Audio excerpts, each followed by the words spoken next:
देखो, अब UPI payment करने के लिए ना तो आपको यूपीआई पिन डालने की जरूरत है, और अगर आपके बैंक का सर्वर डाउन है ना तो भी आप यूपीआई पेमेंट कर सकते हो, क्योंकि लॉन्च हो चुका है यूपीआई लाइट। अभी कैसे एक्टिवेट करना है और क्या क्या फीचर्स वगैरह सब कुछ बताऊंगा। देखो, सबसे पहले आपको एक चीज जानना जरूरी है कि अभी यूपीआई लाइट सभी एप्लीकेशन में नहीं आया है। तो अभी पेटीएम में आ चुका है, तो मैं पेटीएम में यूज करके दिखा रहा हूं, और अभी सिर्फ एंड्रॉइड यूजर्स के लिए आया है, तो ये भी ध्यान रखना, आईफोन वालों थोड़ा वेट कर लो। तो पेटीएम एप्लीकेशन को खोलते ही आपको यहां पर दिख जाएगा नीचे यूपीआई लाइट, या फिर आप ऊपर सर्च कर सकते हो, या फिर बैलेंस एंड हिस्ट्री में जाकर चेक कर सकते हो। तो जैसे आप इसको खोलेंगे तो ध्यान रखना आपका एप्लीकेशन अपडेटेड होना चाहिए। तो जैसे आप एप्लीकेशन को अपडेट कर लोगे तो इसके बाद यूपीआई लाइट पर टैप करना। और एक चीज का और ध्यान रखना, अभी सभी बैंक्स यूपीआई लाइट को सपोर्ट नहीं कर रहा है। पीएनबी हुआ, एसबीआई हुआ, एचडीएफसी बैंक हुआ, इस तरह के बैंक्स अभी सपोर्ट कर रहे हैं। तो मैं फिलहाल यहाँ पर एक बैंक को ऐड कर लेता हूँ, पंजाब नेशनल बैंक है।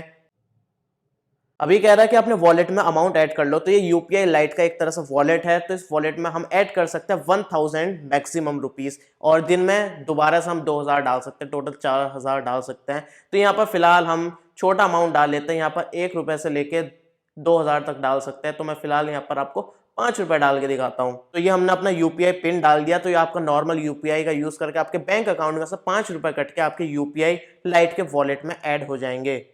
तो अभी हमारा अमाउंट ऐड हो चुका है, और मैं यहाँ पर वॉलेट में दिखाता हूँ बैलेंस, तो दिखा रहा है 5 रुपए, और अपना बैलेंस चेक कर सकते हो। यहाँ पर बैलेंस एंड हिस्ट्री में जा सकते हो, और यहाँ पर दिख जाएगा यूपीआई लाइट। तो यूपीआई लाइट में दिखा रहा है 5 रुपए आपके पड़े हैं।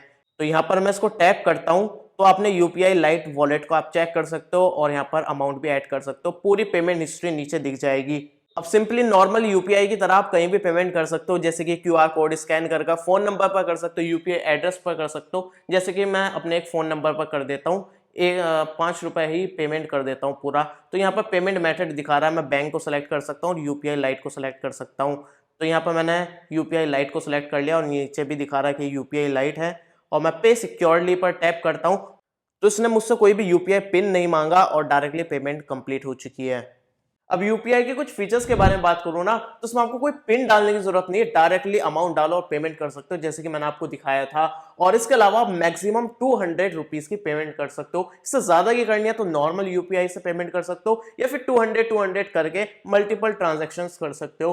तीसरा फीचर ये है कि आप इसमें एक दिन में मैक्सिमम 4000 ऐड कर सकते हो वॉलेट में। एक टाइप का वॉलेट ही है, और 2000 आप एक टाइम पर ऐड कर सकते हो, 2000 फिर दोबारा ऐड कर सकते हो, मतलब टोटल आप 4000 डाल सकते हो। मतलब आप दिन में 2000 दो बार ऐड कर सकते हो, टोटल 4000। समझ गए ना? कंफ्यूज तो नहीं करा? नीचे कमेंट में बताना। यूपीआई लाइट करने के कुछ बेनिफिट्स के बारे में बात करो ना, तो इसमें आपकी पासबुक क्लटर नहीं होगी। जो आपकी बैंक की पासबुक होती है उसमें 5 रुपए की ट्रांजेक्शन, 10 की, 20 की, 50 रुपए की ट्रांजेक्शन, इस तरह की छोटी छोटी ट्रांजेक्शन से आपकी पूरी पासबुक भर जाती है। लेकिन ऐसा नहीं होगा, इसकी जो भी ट्रांजेक्शन हिस्ट्री होगी वो आपके एप्लीकेशन की हिस्ट्री में दिख जाएगा। अगर आप पेटीएम में यूपीआई लाइट कर रहे हो यूज, तो पेटीएम के ट्रांजैक्शन हिस्ट्री में आप चेक कर सकते हो। और सबसे बड़ा फायदा ये होगा कि अगर आपके बैंक का सर्वर डाउन है, जो कि अक्सर इंडिया में होता रहता है, भाई पेमेंट करने जाता है, मेरे साथ एक बार भाई धोखा हो गया, तो मुझे बर्तन धोने पड़ जाते, तो मैं बच गया।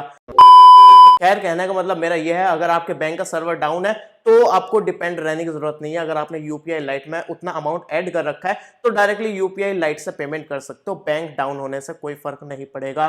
और एक फायदा और होगा, तीसरा फायदा यह है कि बैंक के सर्वर पर थोड़ा लोड कम होगा, छोटे छोटे ट्रांजेक्शन काफी होती है, तो ये ट्रांजैक्शन कम हो जाएगी, जिसकी वजह से बैंक के सर्वर पर लोड कम हो जाएगा। और फोर्थ बेनिफिट कहो या फिर इसका यूज बताऊं, तो ये नॉर्मल यूपीआई की तरह वर्क करेगा। जैसे आप क्यूआर कोड स्कैन करते थे, या फिर फोन नंबर पे, या फिर यूपीआई एड्रेस पर पेमेंट करते थे, जैसे नॉर्मल यूपीआई वर्क करता है, उसी तरह आप कहीं भी पेमेंट कर सकते हो, जैसे कि आप नॉर्मल यूपीआई को यूज करके पेमेंट करते थे। तो आप यूपीआई लाइट को यूज करने वालों हो या फिर नहीं, नीचे कमेंट में जरूर बताना। और ये वीडियो पसंद आई तो लाइक कर देना। तब तक के लिए बाय। और वीडियो मेकिंग का ये स्टाइल पसंद आया ना, तो नीचे कमेंट में जरूर बताना।